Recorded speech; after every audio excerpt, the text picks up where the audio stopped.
of right-wing populism and authoritarianism across the world, and increasing support for far-right issues and parties in the UK as well. The far right has developed a well-known now playbook, authoritarian playbook, with the closing down of space for civil society and liberal debate, the attacking of migrants and minorities and the deepening of divisions in society, attack on the independence of the media, and flooding the debate with fake news, and the concentration of power into a small group of people or politicians in the kind of Orban-Trump style.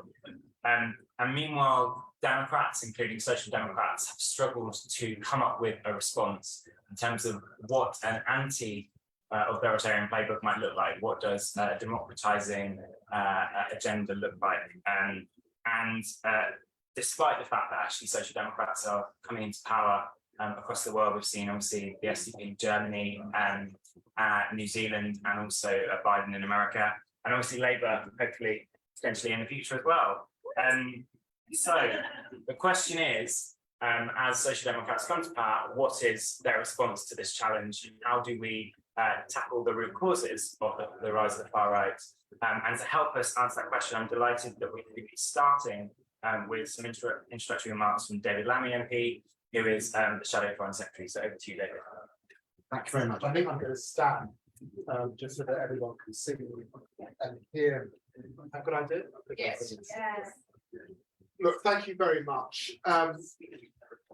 We're meeting at an extraordinarily serious time for the world, and indeed the news from Italy overnight underlies that. The news from Sweden a couple of weeks ago, you've got to say Sweden is a country of tremendous stability. Whoever's in power now for many, many years underlies the concern, I think, that all of us have, and continues this trend of rising. That's going to cause problems. We've got some phones. I'll take it off. You can take that off there, maybe. Let's see. I start singing this in the chorus. Sorry, everyone. There we go. The news from Sweden is equally concerning a few weeks ago, but what it tends towards is a rise of populism, and frankly, issues that have grown up post the 2008 crash. And I just want to go back a bit just to explain how I think that we've got to this point. When I came into politics, now 22 years ago, there was a general consensus that politics was fought in the centre. There was a general view that politics was really all about the economy. Serious commentators said that history was almost over, and the real concern was sort of inertia in the public in relation to politics and political difference. My God, I could never have predicted where politics would arrive at today. And if you think about how we got here, the great theme of the 20th century was what I would describe as sort of two liberalisms. The first idea was this idea that so many of us in this room, when I look at this room, started at the beginning of the 20th century in a position of oppression, subjugation, not able to self-actualize in our own lifetime. So women here were the property of men. Either their father, their husband, did not have control over their own bodies at the beginning of the 20th century. And it's hugely worrying when we see this populist trend in the United States, rowing back rights that were won. Ethnic minorities in this room, colonized, previously enslaved, again, fighting for their freedom. And we think of great people like Nelson Mandela, Gandhi and others that fought for rights for people who were previously oppressed. Let's not even go anywhere near LGBTQ plus and the ability to love who you choose to love in your own lifetime. And we think of the battles of Harvey Milk and Peter Churchill and others in our own country to get rights for people, same-sex description, working people at the birth of the Labour Party. So that led to a rights culture, one that our party stands absolutely behind, but perhaps as we crawled into the 21st century and came out of the crash of 2008, a context in which the rights discussion led us often to a place where we were very conscious of our rights, but had perhaps lost some sense of our responsibilities one to another and how we came back together again. And that's caused dogged problems for progressive parties across the global community, particularly as politicians on the right have exploited those tensions. And then we get the other big liberalism. And my God, this is appropriate given the mini budget that we had last week. I'm talking about the economic neoliberal revolutions, principally of Margaret Thatcher and Ronald Reagan, ceding the control of the state in so many places of our economy, freeing up private enterprise for good or will. In this country, we saw the Big Bang and the birth, if you like, of the City of London as this powerhouse in the global community. And that led effectively to the globalization and the free trade context that we live in today. And the truth is, both of those revolutions, those liberal revolutions, that I'm trying to be generous now to Margaret Thatcher and Ronald Reagan, gave us certain gains, led to a place, particularly after the economic crash, with huge downsides emerging in our economy, that fringe interests have come to exploit.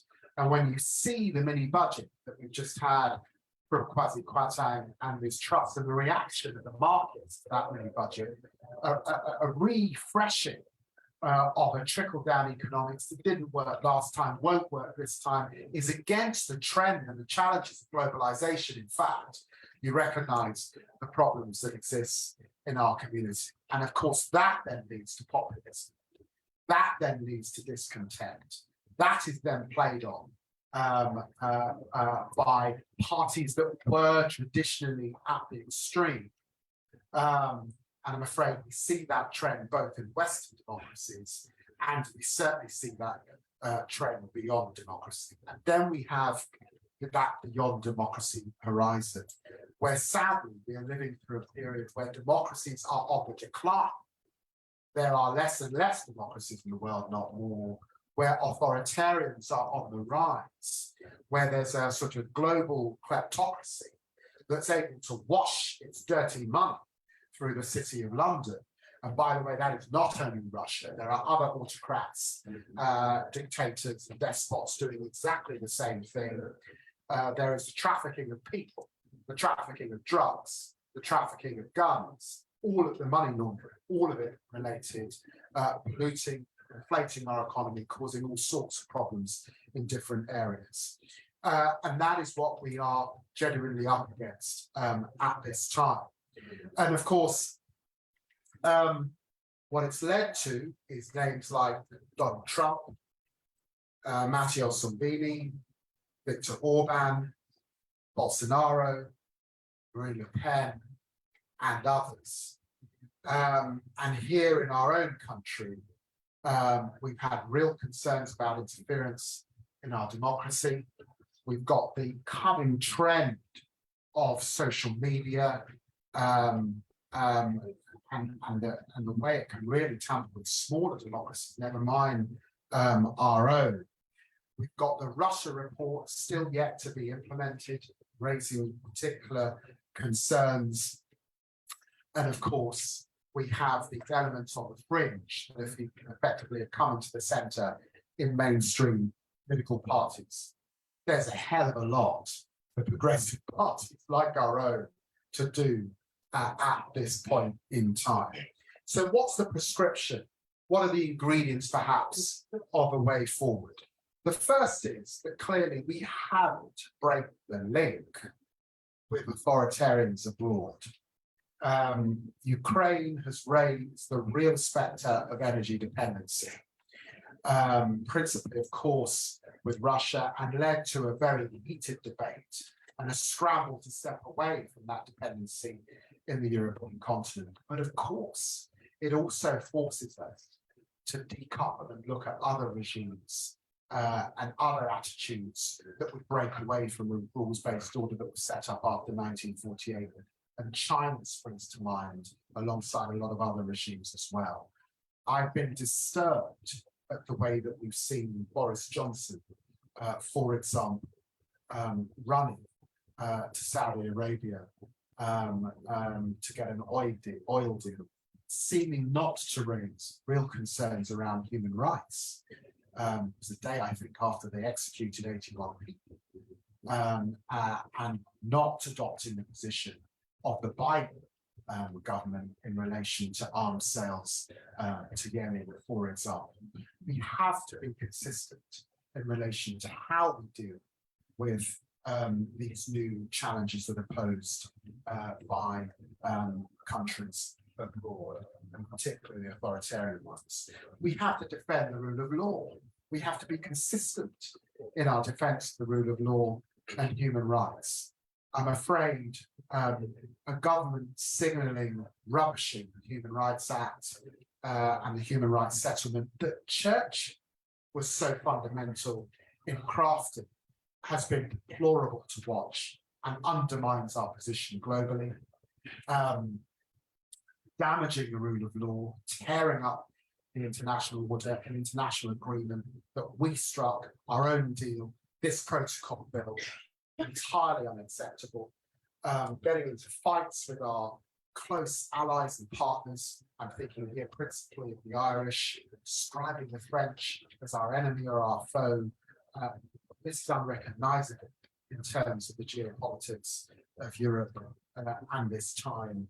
And so we have to be in a place where we're defending the rule of law, because undermining the rule of law plays to the interests of authoritarians and others. It cannot be in the interests of democracies, or indeed of countries that are not quite democracies but broadly sign up to the settlement after the Second World War that we ought to be supporting. Third, there's a lot of reforms that we've got to be keen and thinking about domestically. I think that means that the Gordon Brown review and the proposals that he comes up with, so that we get a settled position across our United Kingdom, will be hugely important indeed.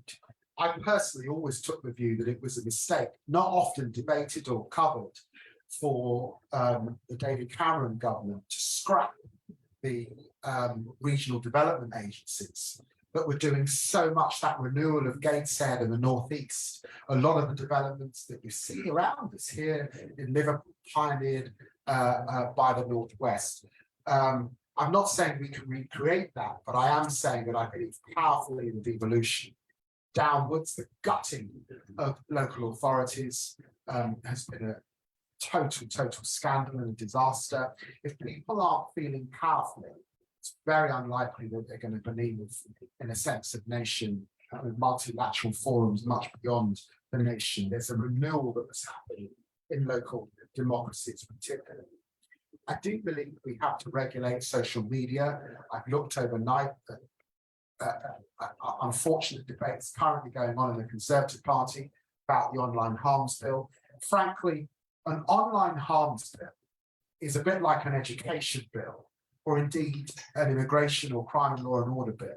It's something that you'd expect democracies to be returning to session after session to update. The fact we haven't even got one yet in the United Kingdom actually particularly leaves our young people at the mercy of algorithms, particularly that monetize engagement, and that monetizing of engagement, which all of the companies admit, can be incredibly harmful to your mental health. So you have to regulate social media. You have to have particular regard to how that social media might be undermining your democracy. And I think that we have to have mature and honest discussions about that. We in this country have got to be in a position where we're rebuilding relations with our allies. This is a time to huddle together. It's not a time to come apart. Let me give you an indication of what I mean by that. The coalition of countries that have come together to condemn the new imperialism of Vladimir Putin is incredibly important.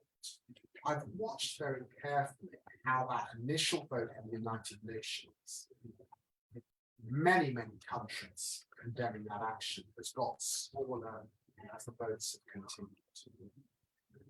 I've tried to listen carefully to countries that have been traditionally part of the G7, who are non-aligned, and big powers like India within that. And I certainly listened to the voice of the global south. You know, just in the last few years, when we've reflected on the life of the late Queen, we've also thought about the Commonwealth. It's really important that many of those Commonwealth countries, whilst for them Ukraine may be a long way away, recognize the huge threats of what Vladimir Putin is up to and are part of the conversation and that coalition, not just the G7, not just the Europe. But what are they concerned about? They're obviously concerned about aid and development and humanitarian assistance where they need it. And they're very, very concerned about life post-pandemic and the terrible problems they've got with food security at this moment. Does it make sense for Liz Truss to go to the United Nations last week, threatening to cut our contributions to the Global Fund? How do the Indians feel about cutting our contributions to the Global Fund when their biggest killer is TB, tuberculosis, and that's what it's fighting? How do the Africans feel about the UK, the sixth richest economy in the world, cutting its contribution to the Global Fund, when HIV/AIDS remains a #1 killer in the continent of Africa? And how does the global community react to us cutting our support to malaria? These are multilateral vehicles that are hugely important. Britain gets bang for its buck, and we are departing from those forums. And by the way, it's a huge mistake for us to not just to cut our aid budget from 0.7% to 0.5%, but also to have raised the aid budget by funding, quite rightly, our support for Ukraine, our settlement of refugees, not by taking the money from the Home Office budget, but by going after the aid budget and reducing it by a further $3 billion. This is noticed in the international community. It doesn't help us in our efforts for solidarity and unity on a critical issue of our times. It undermines Britain's position in the world. It sits alongside that our undermining of human rights, alongside our undermining of the rule of law. It plays to the populist rhetoric that we're facing across a lot of Western democracies, and it has to be challenged and it has to be dealt with. So I think that, in a sense, this is a time to take inspiration from what we're seeing in Ukraine. Well, you know, it's my privilege to go to Ukraine earlier on in the year, where people really are fighting for their democracy, fighting for self-determination. There's no messing about with the things that we hold dear. I go back to where I started, that ability that was created in the 20th century for so many of in this room to self-actualize and be who we want to be in our own lifetimes.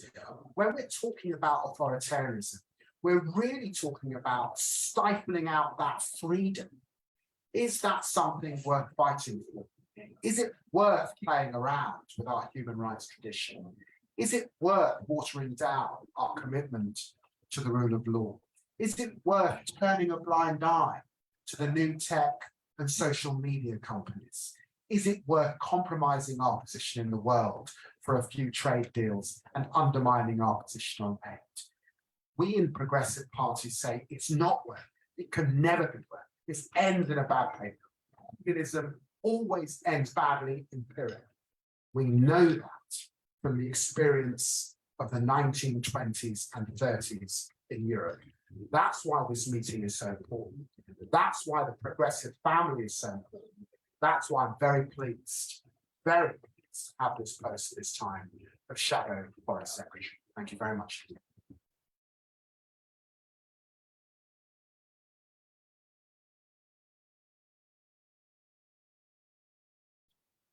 Thanks, David, for those really inspirational opening remarks. I'm going to abuse my position of chair to ask a couple of questions, and then we'll open up to the panel and then up to you guys in the audience as well.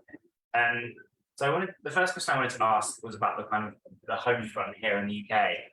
Obviously, we've seen over 20, 30 years a group of voters that traditionally would have voted for the Labour Party either disengage from democracy, stop voting, or start voting for more populist causes, whether that's UKIP or whether it's Boris Johnson's Conservative Party. What is, I think we got from your speech some of your diagnosis, the two liberalisms of why that's happened. What is Labour's offer to them at the next election? Why should they come back from voting either from Conservatives or disengaging to the Labour Party? Well, look, I mean, there's a formula that's emerging at this stage, and I think it's probably right to say that where we've got to is a long haul. What I articulated is a journey that's been long in the making, and these issues are not going to be fixed by one sort of moment, one parliamentary term or whatever. I'm afraid this trend that we're seeing is a long haul, and sadly, in this new multipolar world, particularly in which we have to confront the fact that the United States is no longer the sole superpower. It's alongside China. But for example, the global South has now moved into a position where a collection of countries owe more debt to China than they do to the IMF or World Bank. That is the world we are in.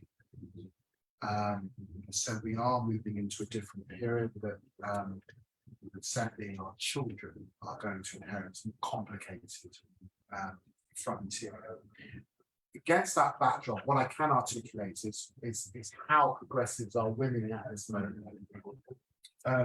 If you look at what's happened in Germany, if you look at what's happened in Australia, I think Australia is significant because in Australia, Australian Labour are fighting Linton Crosby, and you understand there are parallels in our own democracy here.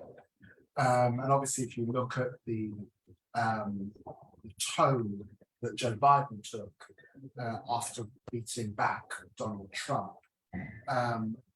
there's something about trust.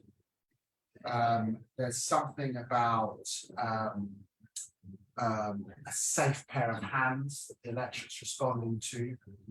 And the truth is, there's also something about progressive parties being quite determined in a dogged way to stay in the mainstream of political conversation. The mainstream, generally speaking, of political conversation here in the UK is the economy, it's the National Health Service, education and crime and law. That does not mean that we are not concerned with a raft of issues that arise as a result of the rights-based context I talked about in two liberalisms, but it means that the general public, people that for us in this country did not vote for us in parts of East Midlands, parts of Yorkshire, parts of the East and West. But in those seats, they had to hear Labour against the backdrop when we do have friends in the media that are not on our side, They had to hear they were talking about the mainstream issues in their lives. That generally has been the formula for progressive parties coming back to now. And a second question, more about the kind of Labour's foreign policy. We've heard like successive foreign secretaries of all parties say that the UK is has got a leadership role in spreading democracy, in championing human rights. But as you alluded to in your speech, quite often the rhetoric has not added up to the actions. Can you give us a sense of what a distinctly Labour foreign policy, examples of a Labour foreign policy that puts those principles at the heart of foreign policy, what that would look like? Well, I'll set that out tomorrow on the conference floor after Keir's spoken, but I've said today already that we would put the climate emergency and green policies at the centre of our foreign policy. So, for example, we believe that ecocide, the time for an ecocide law has come, both internationally and domestically.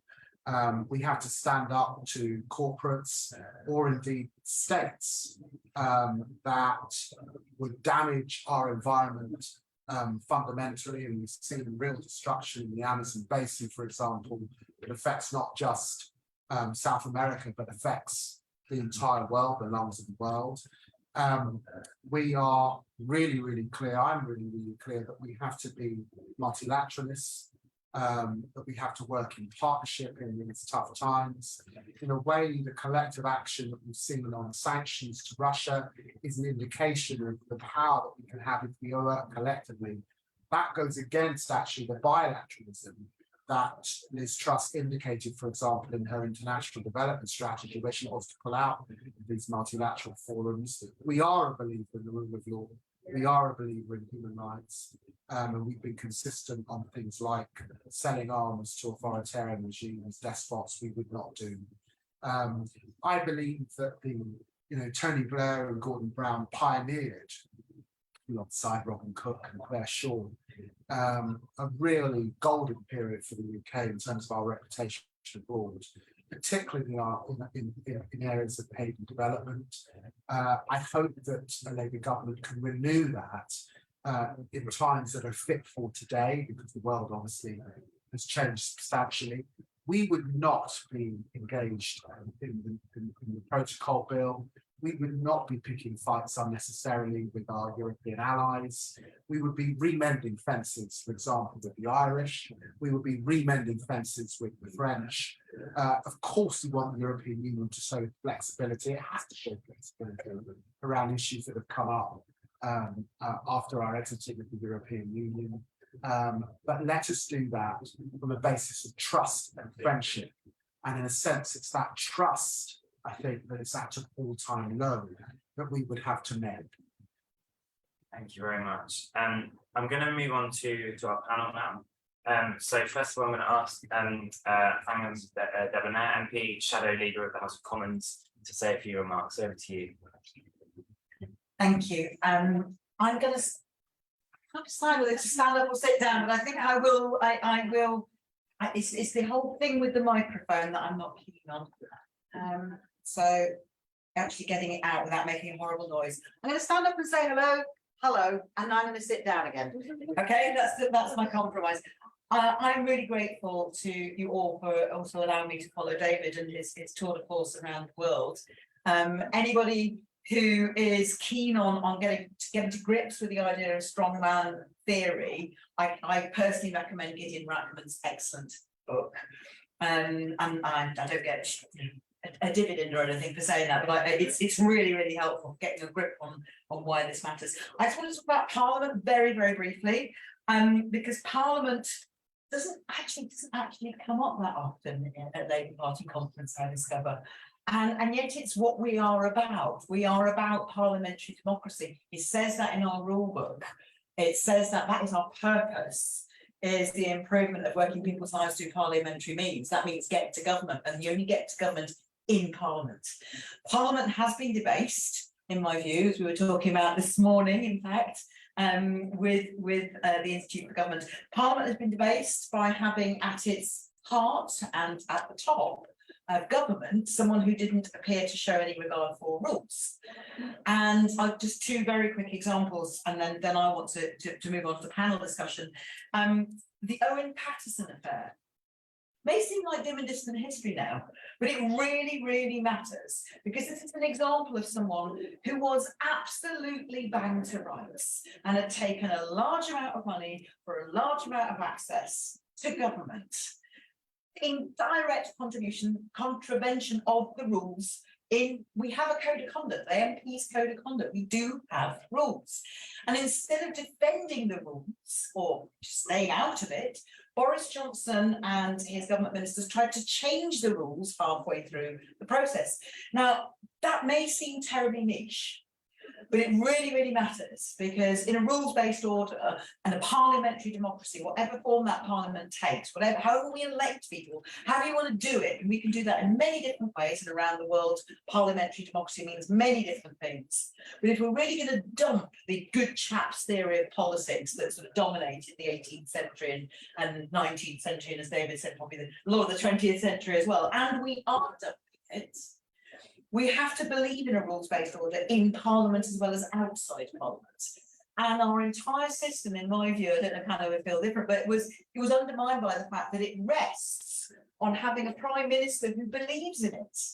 And I've always felt, even when there were Tory Prime Ministers that I disagreed with about absolutely everything, that they did at least believe in a rules-based order inside and outside Parliament.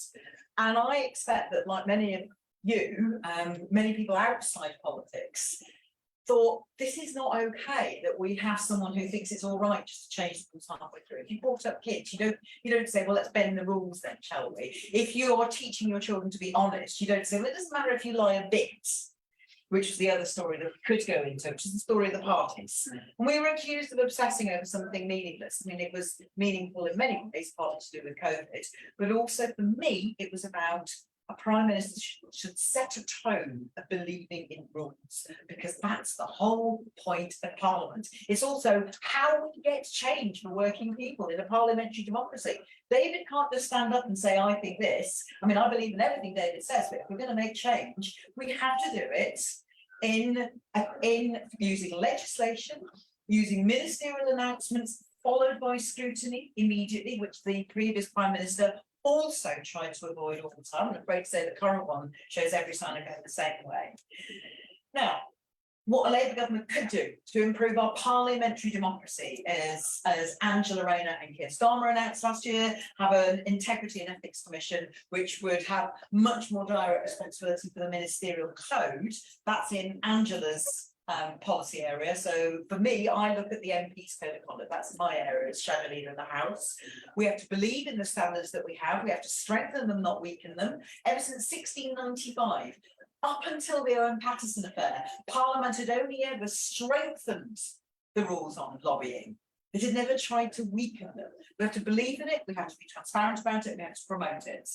I think we could have done so much better as a Parliament, although I think as a party we've done pretty well, at trying to support the work that Chris Bryant's cross-party standards privileges committee is doing, including but not confined to the investigation into whether or not the Right Honourable Member for Uxbridge and South Ruislip misled the House, which is a polite way of saying lied. Now, we can and we should be supporting that work. The direction of travel should only ever be to get stronger. It should never be to weaken our standards. Never. And that's one little trick that I want everybody to look out for. Whenever you see a Prime Minister trying to weaken the standards, worry about what they're trying to hide. From small things, such as announcing ministerial changes of policy to the media rather than to Parliament. We are there for a reason. You elected us, you selected us, you elected us, you can unelect us. And we as your representatives have to be able to scrutinise ministers properly. And when the new Prime Minister took over, one of the first things the Speaker of the House said to Liz Truss was, I hope you will do differently from your predecessor and make ministerial announcements here so that Parliament can do its democratic thing. And what did she do last week? The exact opposite. So we really need to be alert to this, because that matters whatever party you're in. I love Parliament, by the way. I'm a real parliamentary fan. I think Parliament's where it's at, and I think it matters. But it only works if we all believe in it, if we believe in the standards, and we challenge our candidates to stand up for those. That came out this morning, didn't it? We challenge our parliamentary candidates to live by those standards. We ask them about how they will abide by the MP's code of conduct. We challenge our MPs. We ask them how they're doing it. We allow MPs to be held to account. We will all make mistakes. I may well, at some point in my career, I try really hard not to, but I might well fall foul of a rule. But if I put my hands up, if I'm willing to be held accountable, transparent, then I think that's okay. But we have to believe in it for that to work. So I think there's a lot that Labour government can and will do. The questions include, could it be a dividing line at the next general election? I don't know. I've never yet knocked on a door and someone say, could you improve standards of public life, please? But I tell you what, the public doesn't like it when politicians lie. And even though I know there's never been a golden age where members of the public thought all politicians were truth sayers and we were all held up as models of good probity and way above estate agents, sorry for the estate agents, golden age existed. But what did exist until Boris Johnson was at least a sense there was a system for holding us to account, transparently and fully. We've got to restore that. I think the Labour government can and will. As shadow leader of the House, I'm going to try and make that happen. And as leader of the House, I think we really can.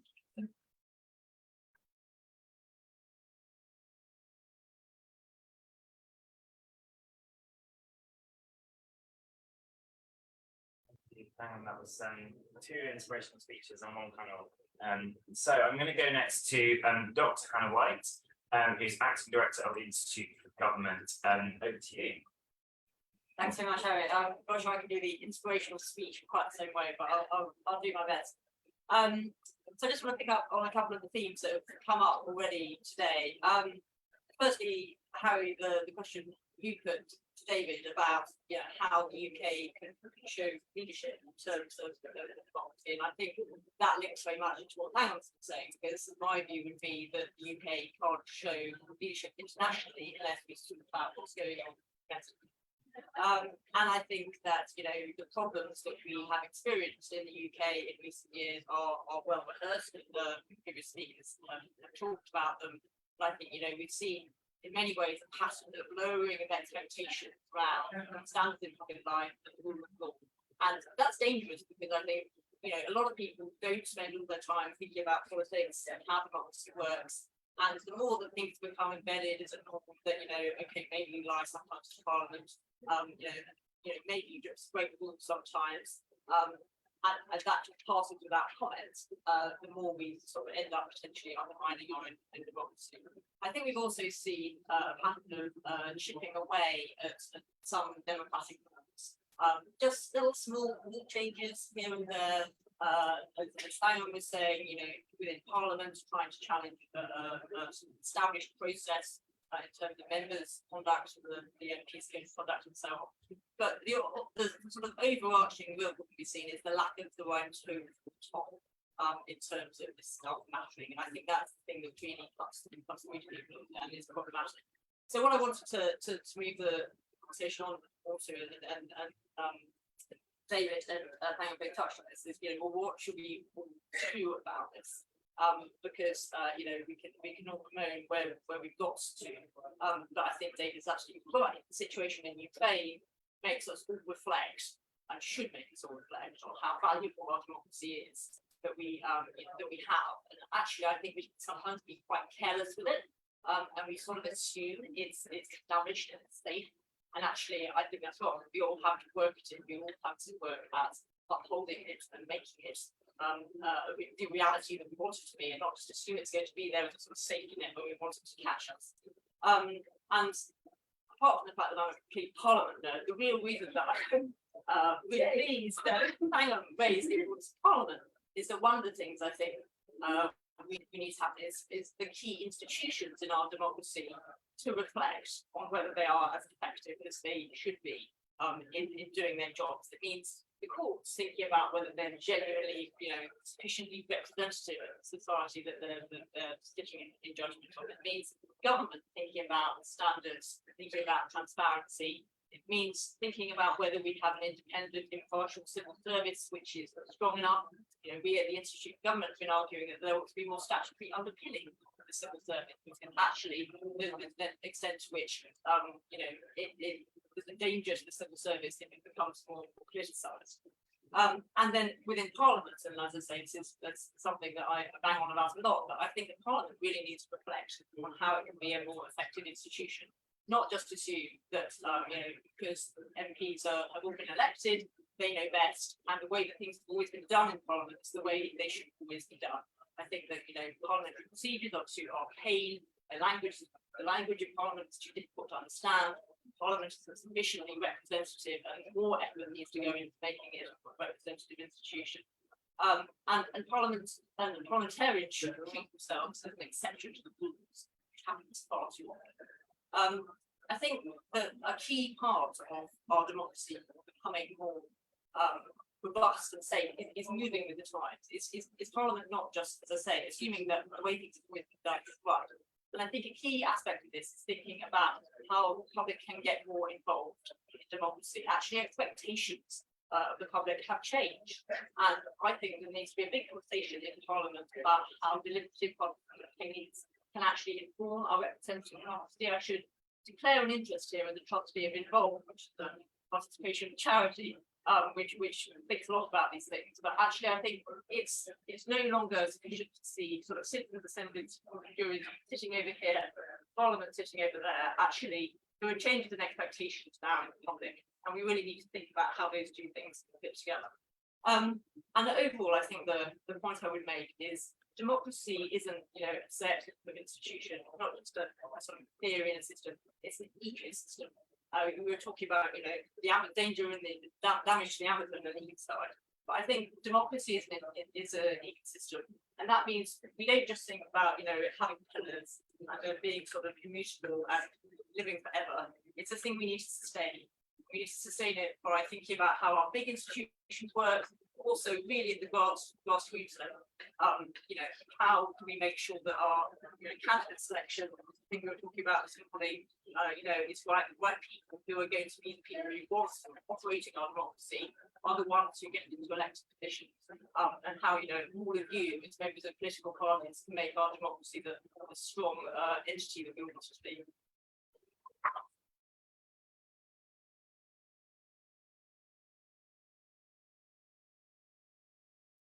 Hannah. And last but not least, our very own Dr. Parth Patel, Senior Research Fellow at IPPR. Thanks. Hi everyone. So I'm gonna maybe just try and zoom out a little bit and sort of think about what democratic reform and democratic renewal means, because sometimes when we have these conversations, we're sort of obsessed with the what question. What kind of voting system should we have? What should we do to make sure that there isn't excess executive power? We're about to see sort of Henry VIII clauses exercised by this government in terms of retained EU law, but ordinary folks don't really care, right? And we can talk about these things, the role of Parliament, the rule of law, these are all important things, but sometimes we forget the why question. We talk about what should we do, and we ignore actually, this is all about giving citizens a greater sway over policy, right? That's the point of democracy. And we need to be able to keep those ideas together. Because otherwise there's this disconnect between constitutional democracy and popular democracy. We need to keep them together. Progressives hate talking about popular sovereignty, which I don't understand why. We're all small d Democrats, right?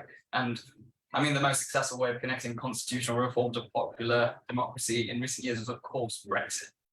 So we need to think about that. And then the question about dividing lines that Thangam alluded to, well, if you want it to be a dividing line, you have to bring those two things together. So that's what I'm going to think about, just as a context, think about that why question.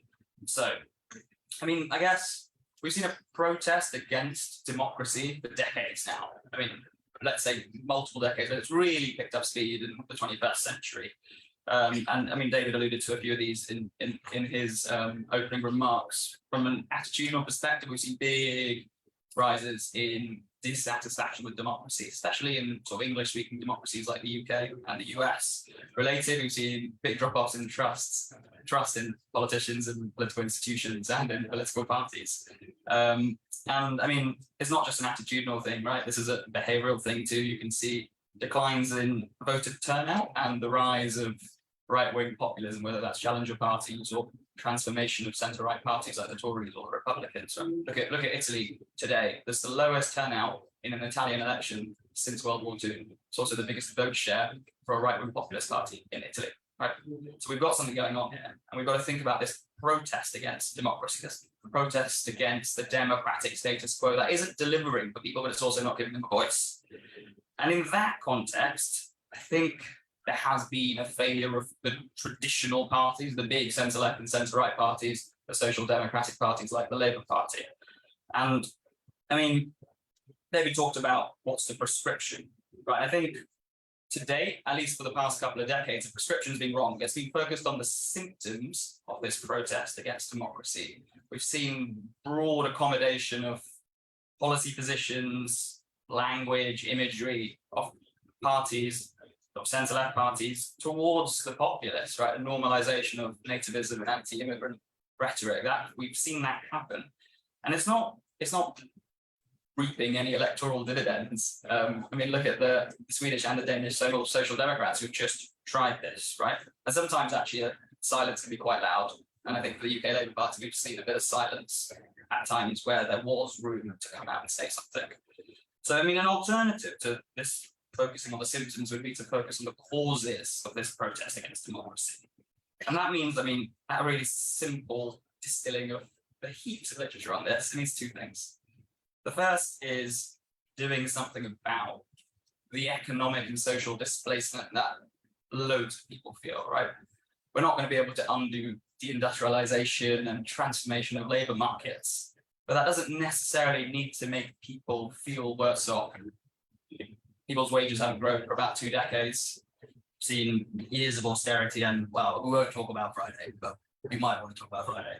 And that's led to like an anxiety about your status in society. You're not really sure what's going on, whether it's true or not, relative to other groups. You're anxious about your status. You cut that across with the big changes in society and culture, and that leads to this status anxiety. That's one thing, and I'll come back to that in a second. But the second thing is that this is not just about economic and social policy. We've also seen transformations in politics, right? The voice mechanism, or the thing that connects citizens to the state, is the political party. And here again, we see quite big changes. Places like the Labour Party is maybe not as good as a voice mechanism for lots of citizens in a way that it might have been in the 70s or before that. And I mean, it's not just parties, but in general, the influence of citizens over the course of public policy has declined. And that brings back in the conversation around money in politics and kleptocracy that David alluded to. These are all important things. So let's think about these two things just a little bit more. And we're running out of time, so I'll be quick. Status and voice, right? And I think this is what renewing democracy should be all about. It should be about addressing this anxiety about status and about giving people a bigger voice. And quite simply, and this is really not rocket science, about citizens being right back in the center of democracy. To deal with, I mean, status anxiety, broad-based social and economic policy is what we want. Things like childcare and a worker-centered economy. Those are kind of bread and butter social democracy. And a party that would be calling for that would be doing democratic renewal. That's the key bit, right? We kind of separate off democracy from all the other stuff, but it's not. It's pretty key to that. And on the voice side, everything we've heard so far is part of that, right? Whether it's greater participation of citizens in policymaking, whether it's parliamentary scrutiny, whether it's the voting system, as we're about to see on the floor, whether it's checks and balances against authoritarian behavior, that's all important. All those policies are important. We shouldn't lose sight of the project. It has to be couched in a bigger project of democratic renewal.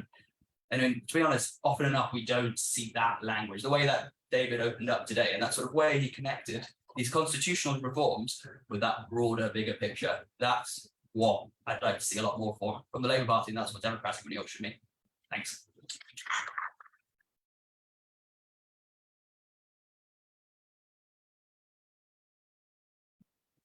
Great, so I'm going to open up for questions. We have someone that might have Joe with a microphone. Great. So gentleman at the back, just behind you, Joe. I'm going to take 3 questions. Say your name and who you are. I'm James Bolton-Jones from the charity Spotlight on Corruption. I was wondering what panelists thought about the use of anti-corruption and human rights sanctions to fight back against those authoritarians about which we've been talking about. I'll take 2 more questions. The lady at the back on the left. Yeah, right. I'll just listen here. I'd just like to ask Labour Marjorie about the policing bill and the effect that's having on freedom in this country. They've talked about climate action. I know lots of people who are being treated really harshly for demonstrating.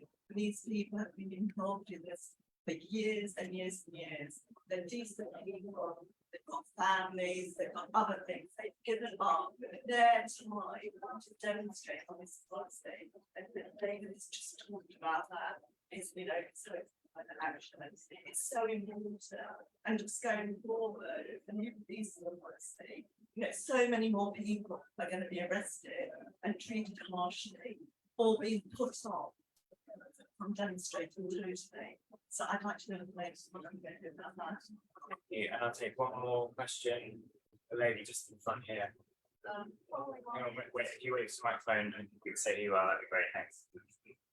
Following on from the previous question, one thing thinking about what we'll do if we win another election, I think given we've got 2 years possibly of this government, it's what Labour can do now to lay out its plans to increase voice and status, because that's going to be crucial.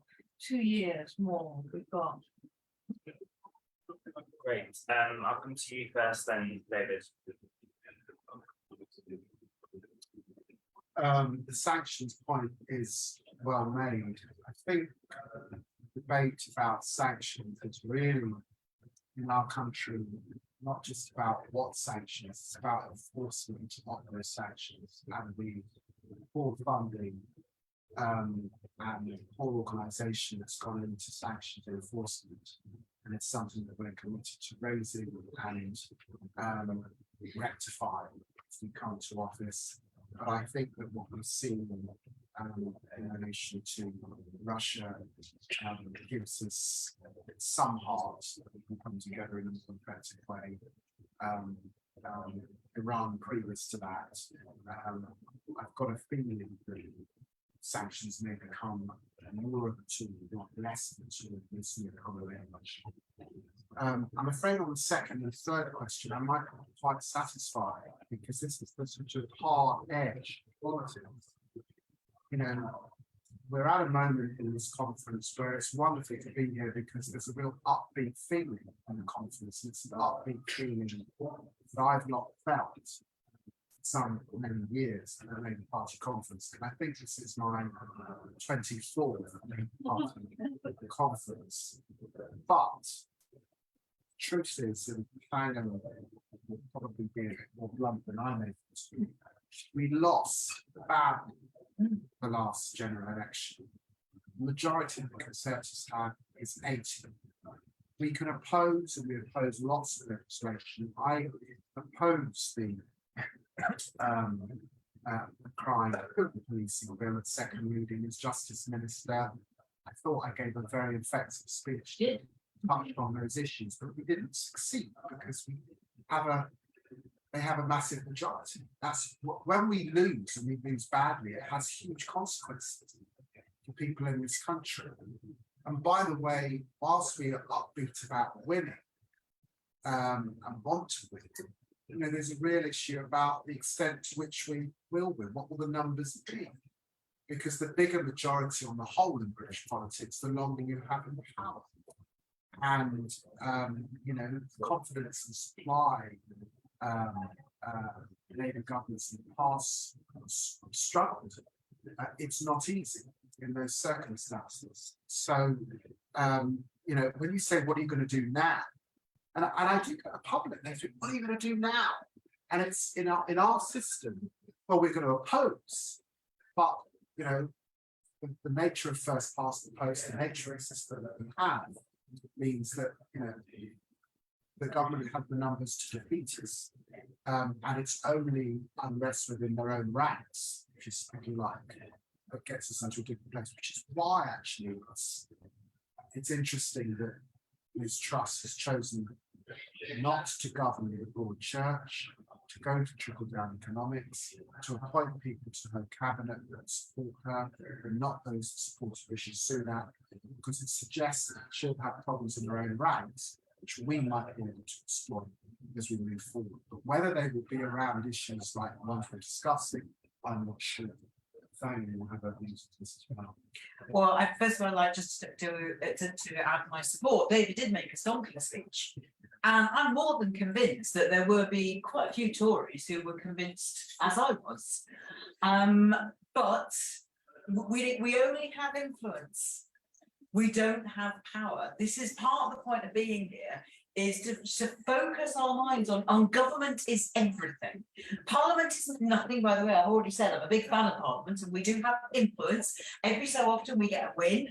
But it is only every so often we are able to make our arguments. We are able to hold the current government to account by holding a mirror up to the impact of what they're doing on, say, the policing bill, which in my view is part of the destruction of democratic institutions in our country. But it's only one part of it. When they do that and we hold a mirror up to it, mostly we're only ever able to point to it later on and say, David did warn you. That's mostly, almost always, the only thing we're ever able to do. Some of us, I think, got a little bit punch drunk during the coalition, not the coalition years, the supply and confidence years. You know, we used to win votes in those days. But do you know what Boris Johnson did when he had enough of us winning votes? He called a general election. I mean, actually, he closed out Parliament. That turned out to be the then he called a general election and he beat us, you know, badly, really badly. I don't want to go there and just start discussing why we lost that election. The fact is we did, and he was able to pull the plug. A number of times, some of you maybe, but certainly my own constituents used to text me when I was about to announce a winning vote and say, you're doing that thing that you do when you're about to announce a winning vote. There's nothing in the end, nothing, because we didn't win the general election. And it's no good just winning the arguments, as I have found over and over and over again. You have to win the election to make those differences. Whatever the voting system is, and by the way, we will only fight the next general election on the one we've got now, right? We're only going to fight it on the one we've got now. So whatever else you want to do to the electoral system, it's going to happen after that general election. So, in the meantime, the third question was about what can we do to increase people's voice and status. We can carry on doing what we're doing and doing more of it. And I actually take the challenge there of could the Labour Party be stronger in articulating why democracy matters, which weirdly was the thing I left out. In my notes it said, remember to explain why. Why does it matter? I suppose it's because I feel it so deeply. You know, when things start with lies and rule breaking and then they end up with people taking bribes, which is effectively what some government ministers, well, government associates have done, and you then end up with breaking down the whole system. Why does it matter? Because if you don't have an effective system of democratic accountability, you will undermine the very public services that we live by, that we need. You undermine the rules-based order so that people don't believe in the courts. You undermine the public services and people's expectations that if you can't get a doctor's appointment, you can at least ask your MP why not and ask them to do something about it. If nobody believes in us being able to do anything, whether in influence or in power, that's why it matters to me. And I take the challenge. We've not articulated that well enough, so I've written that down. Make sure we're articulating it. But I have to say, and you know, this is my conference pitch to you all. I'm not going to make a speech in a conference platform. I'm just cheering you guys on. Is if you want to fix democracy, we do need to elect a different government, and it's not a done deal. I am hopeful, like David, really hopeful, but we have to remember that we don't really achieve very much at all when we troop through the lobbies with our consciences clear and then we lose. We have to win those votes and we have to win a majority in Parliament. That's how I think we're going to restore democracy. Because in the meantime, I've got really very little faith in Liz Truss restoring it. So none. Sorry, that was a speech then.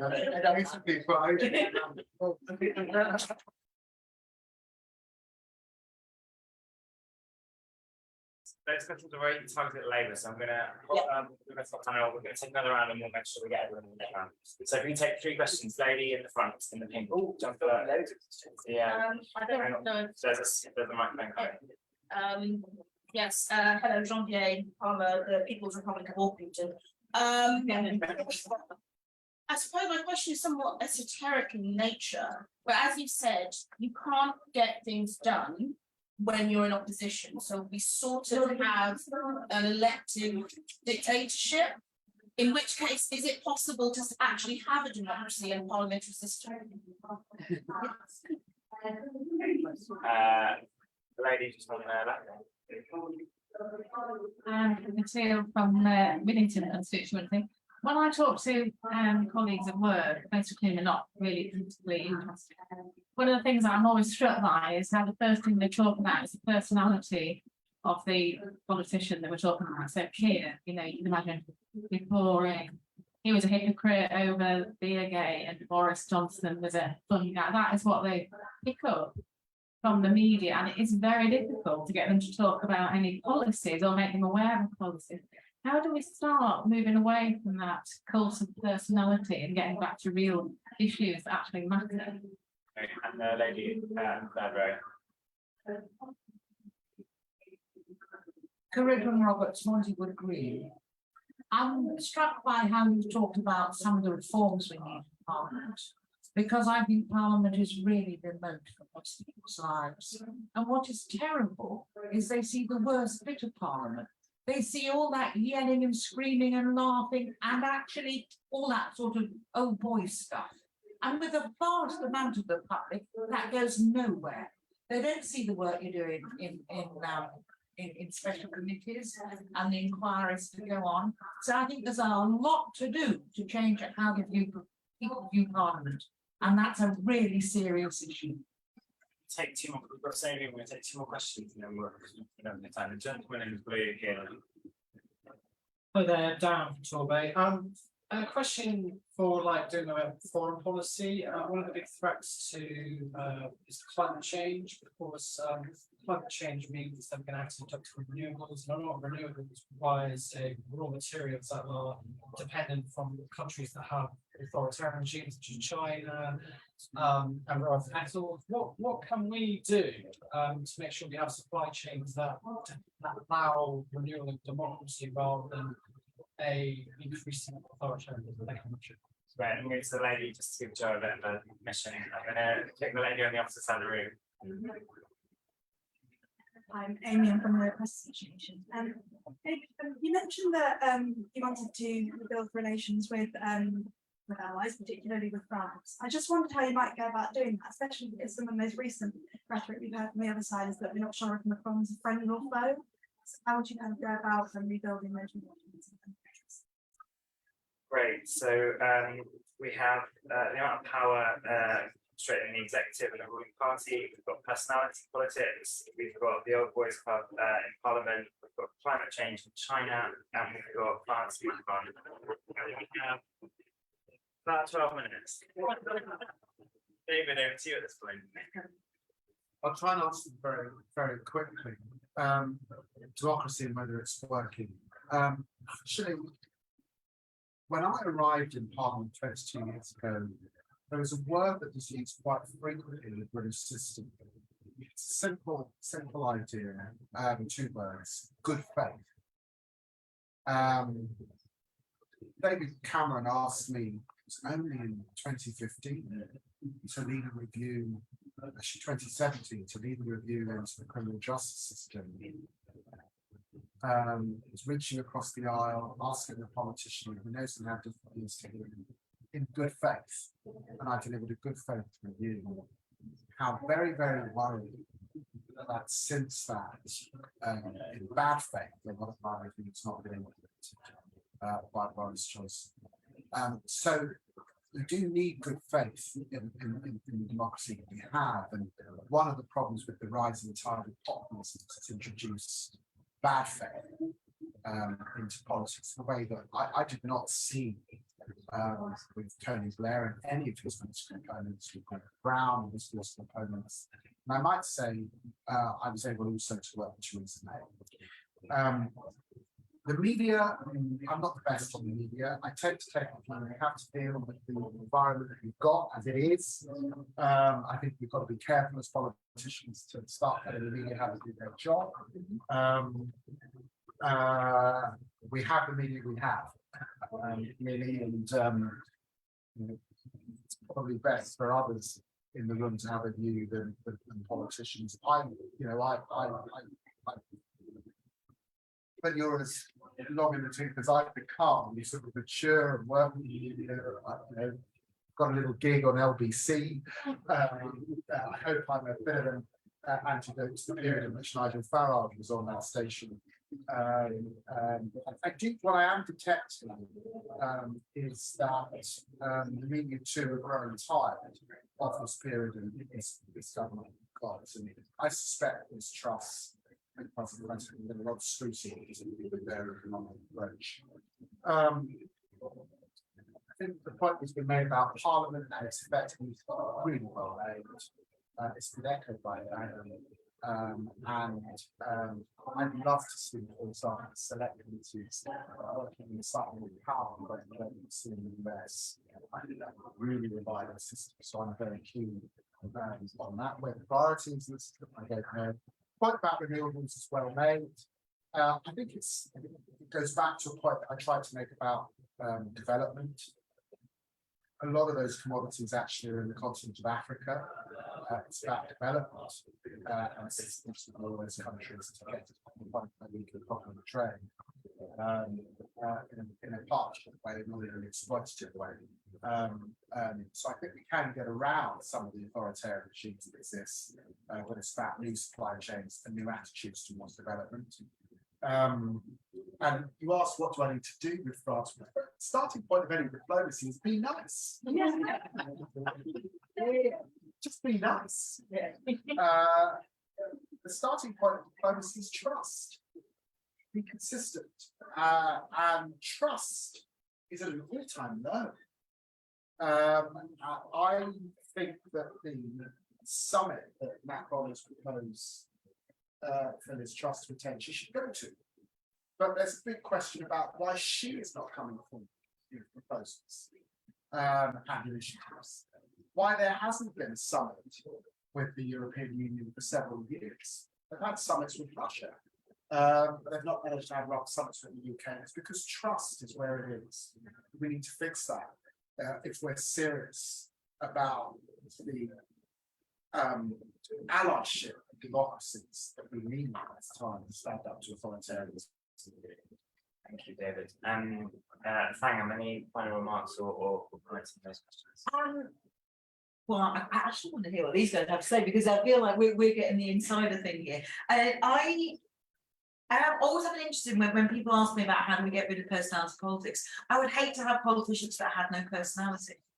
And David just said, start by being nice. Now that is a personal quality.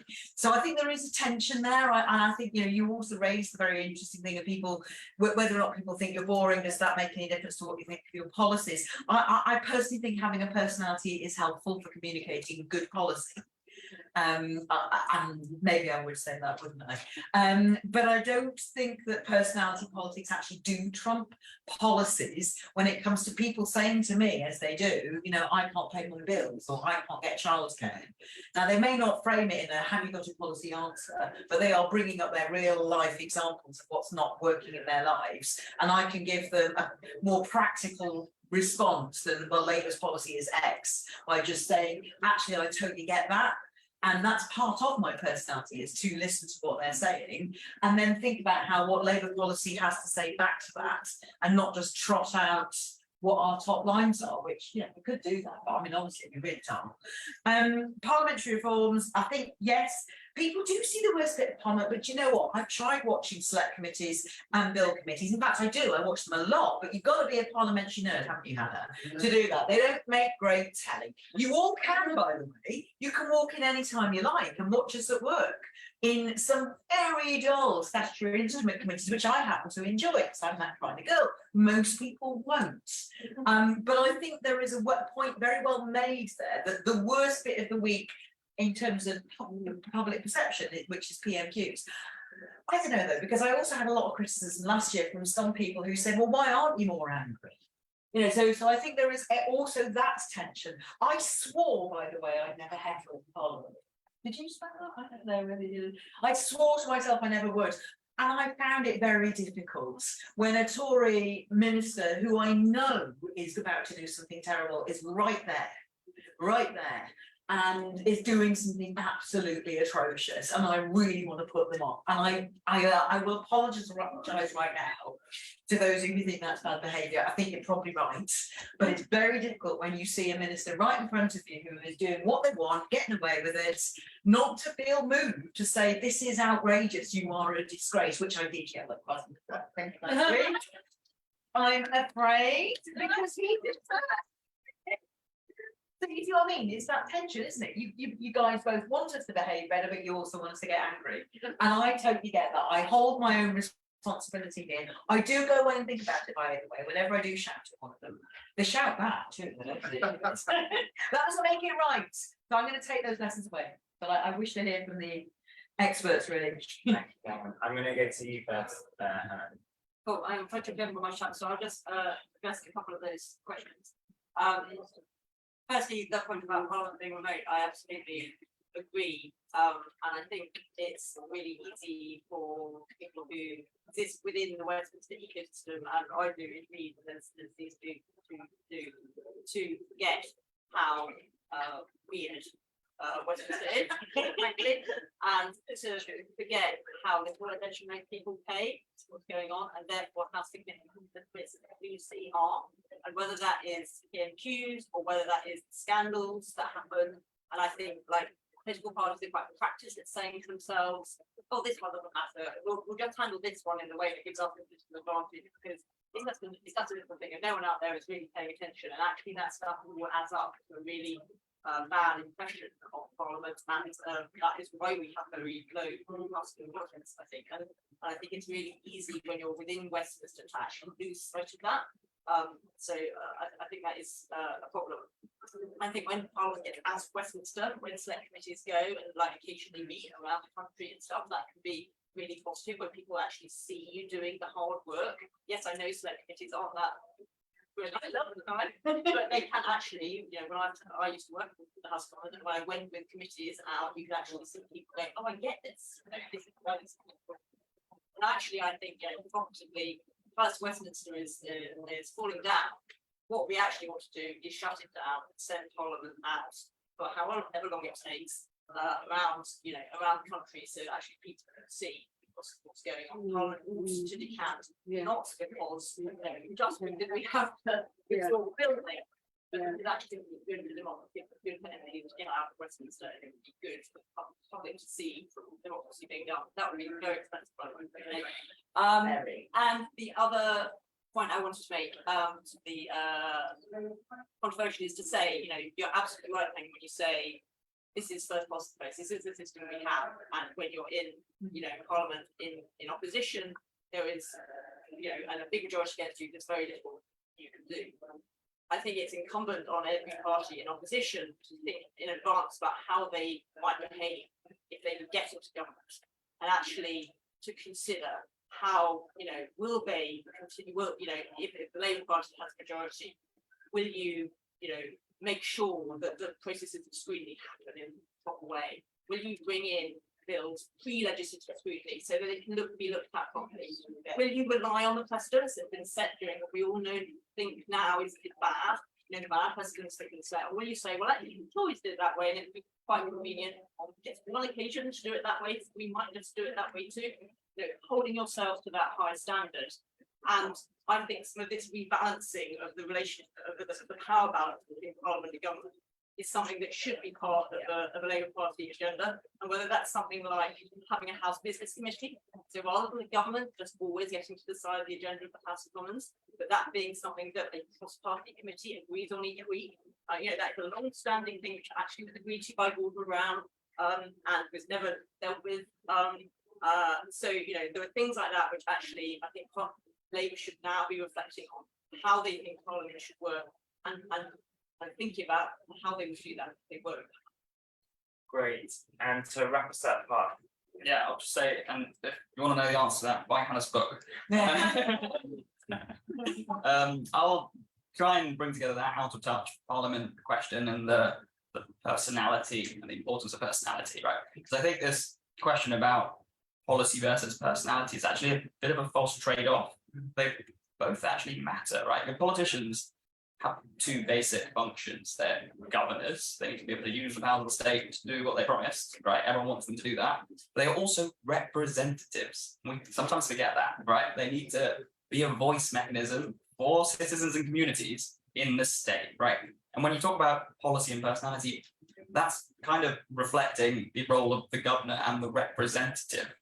And I mean, too often we sort of ignore that representation question. I mean, it's not a coincidence that most working class politicians today are in right-wing populist parties. Again, look at Maloney, right? So I think it comes back to giving people a voice, and giving people a voice actually means what is the party and what are the politicians within the party? How are they representing people? And actually, it's not just a matter of democracy, because if you nail that, that's going to help you to move from opposition into government. True. Fantastic. Well, we've had a very wide-ranging debate, really fascinating, excellent speakers. So I'd like to thank everyone here for coming today, despite the boiling temperature in the room now. I'd like to thank our panel, especially David and Thangam. And I'd like to thank the Electoral Reform Society, without whom we wouldn't get to do lots of the work we do on democracy. And we are willing to ramp up our democracy work because it feels like it's more important now than ever. So thank you to all you, to everyone, and stick around if you want. Rachel Reeves is up next in this room with us.